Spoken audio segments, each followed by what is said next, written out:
Bleeders, it's Yvette, and my guest for today is Denny.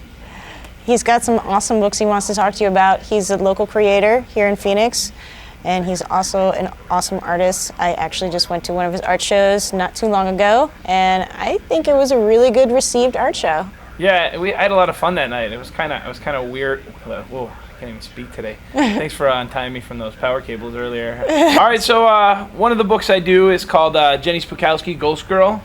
Basically, it's about a girl that's kind of in high school, and she kind of just no one really sees her. She's got her small group of friends. She falls in love with like one of the football players who's kind of goofy looking, but to her, he looks perfect. But she kind of just like no one notices. Like, you know, you kind of have that empty feeling when you're in high school or whatever.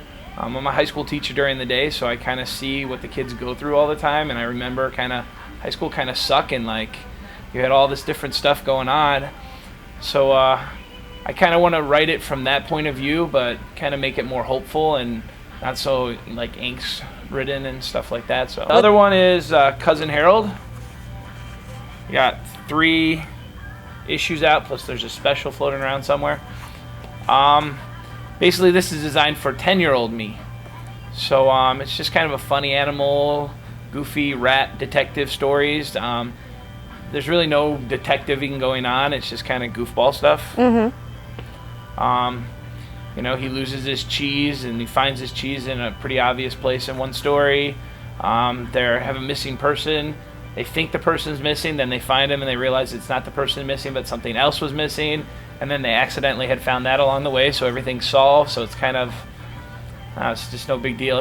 They just solve stuff by mistake almost. And Hey Bleeders, we got some news for you. It's all Walking Dead related.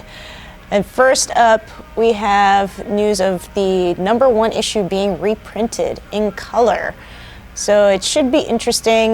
We have some information as far as like the 75th issue was also in color once upon a time. I never saw it, but you apparently have the cover. Yeah, I bought the 75th issue. It has a bunch of aliens, I guess, were coming down and supposed to be behind the whole Walking Dead story. So I thought it was would be kind of funny, and I purchased it. The last 5 pages were in color. But the first half of the book was still the black and white Walking Dead book. Huh. Which I guess is really cool if you read Walking Dead, but that's the only issue I ever bought, so I'm not really sure what was going on. Yeah, it was okay. I mean, it was just that, like, the aliens invaded, and then it was in color.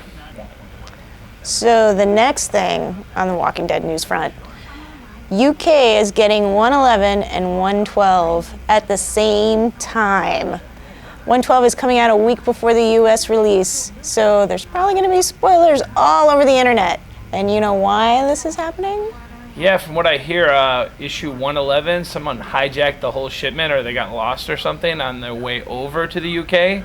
So not only are they getting a new 111, but they're actually getting a special cover or something that's slightly different than the American version. Mm-hmm. So that should be kind of a hot commodity if you're a collector of those types of things.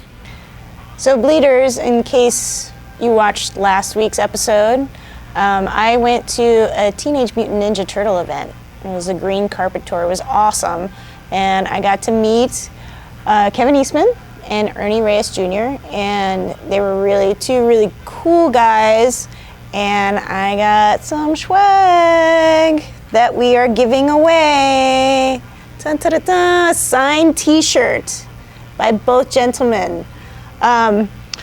So what we're asking for you to do is, if you can, please put in our Facebook page in the comments or even our YouTube, what is the story of you and the Ninja Turtles? Like, what got you reading? Was it the show? Was it the book? Was it somebody on the street corner that was like, hey, kid, take this, you know?